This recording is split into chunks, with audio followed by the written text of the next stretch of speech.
This is X-Wing Builds and Battle Reports. It's brought to you by a group of guys who like to get together and play as competitively as possible the game of X-Wing, and we like to bring our best builds every month to the table after we've practiced them throughout the month, and you are getting to see the results of that.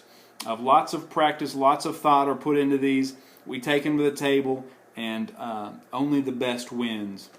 Super competitive. I went 3-0 this month with this squad.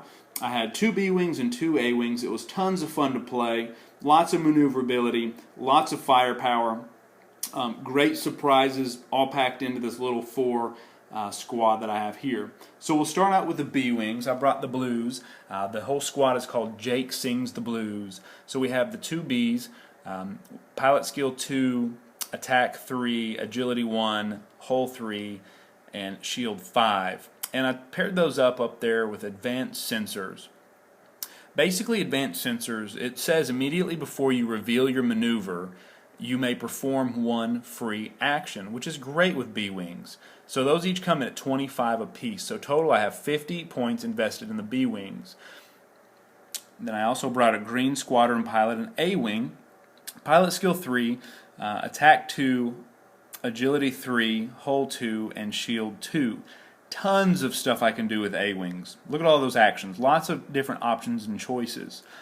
On the Green Squadron, I decided to put Wingman.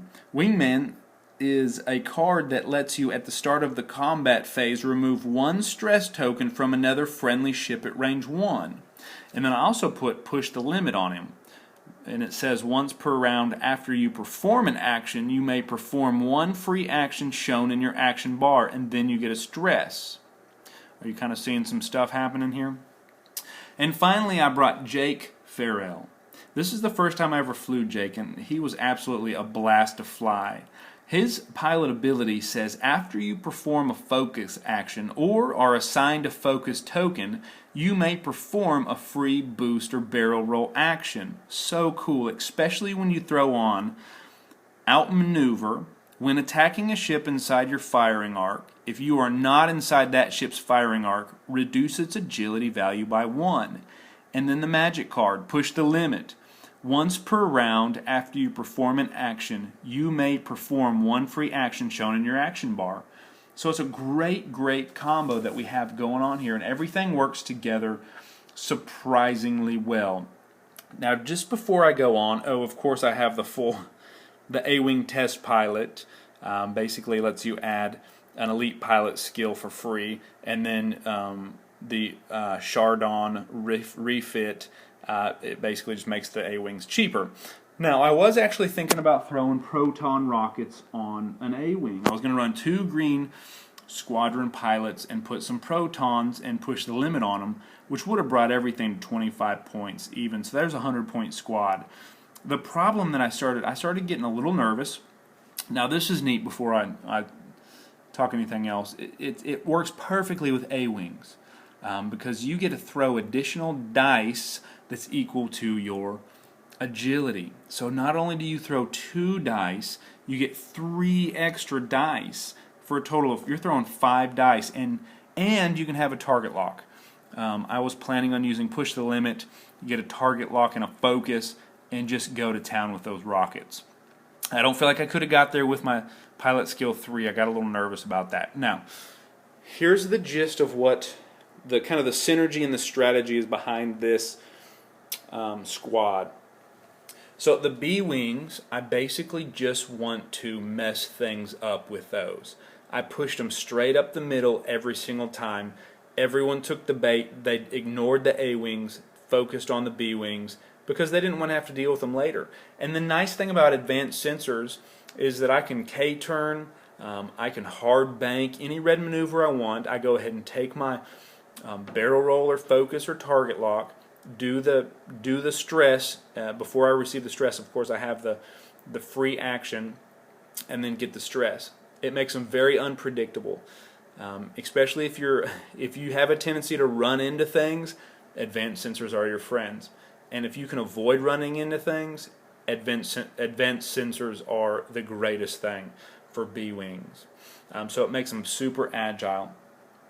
And now, Jake, what my strategy was with Jake was I was going to push the limit, or I was going to take my focus action, which let him boost.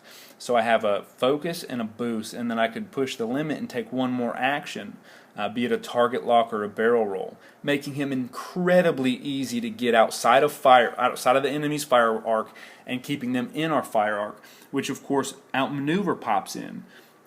It knocks the enemy's agility down 1 if you're outside of the fire arc. I consistently found myself at range 1 with Jake outside of the enemy's fire arc. It was a blast. And when you have a focus or a target lock or both on the enemy, it is devastating. You're throwing 3 dice, then target lock and focus, plus outmaneuver. He's a madman. And then over here I have the green squadron. I was nervous to put Wingman on him at first, and then I realized after I started playing the first round, it is super handy. I'm telling you, put Wingman on because your B-Wings are going to stay stressed.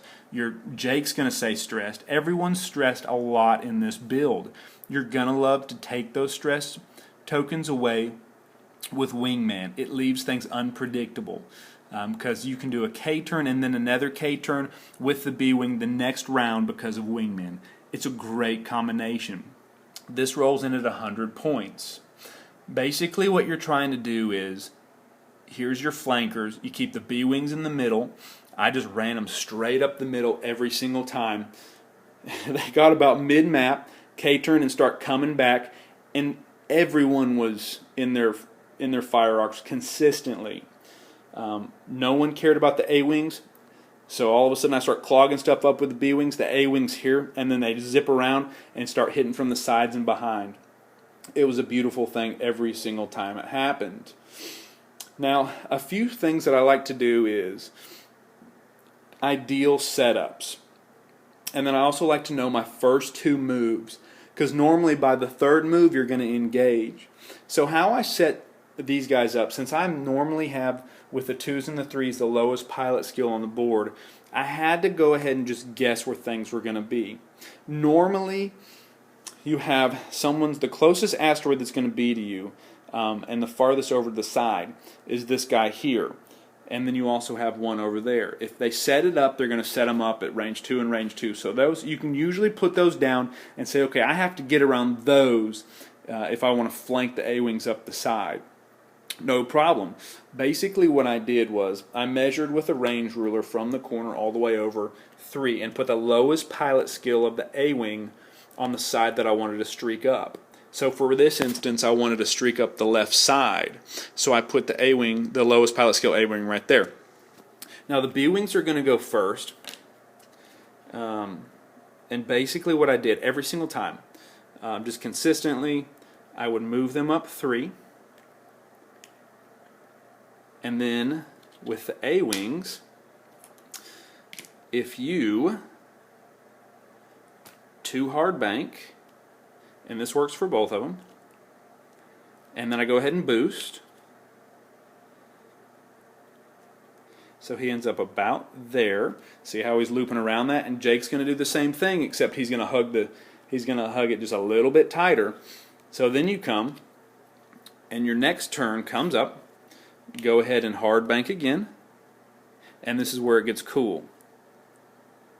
So now he's facing in, and of course your B-Wings would kind of be moving up, and you know, if you got an asteroid right in front of you, the A-Wings, just set them up a little bit over.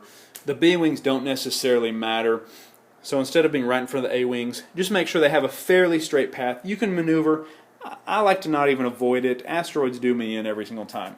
So if you remember, we just moved the A-Wing. Now he has a couple options. Either he can boost forward 1 if the enemy's already engaging the B-Wings. He can go ahead and boost forward and get inside, start fighting these guys just with the boost, and he clears the biggest one every time. It's the perfect maneuver. Or he can come around, and if you do a boost like this, and now he's streaking back up. Now he's streaking back up the side again to get whatever's left out here. So it's a really neat opening maneuver that you can get some options as soon as they engage. And of course, if they come back again, another turn, he can loop around here and be behind the enemies if they haven't quite engaged yet. Or he can come all the way up here and go pick off a straggler. It's a great combination. Tons of fun to fly, guys. I do recommend it. Try it out. Leave a comment. Love to hear what you have to say. Love some ideas. What could I have done better? Did I miss something? Is there something cooler you can do with them? But look, I'm a Jake fan, and Jake sang the blues, and it was such a good time flying these guys. Hope you liked the video. Hopefully we'll make some more, especially if we get some good feedback from you guys. Until next time, have a good one.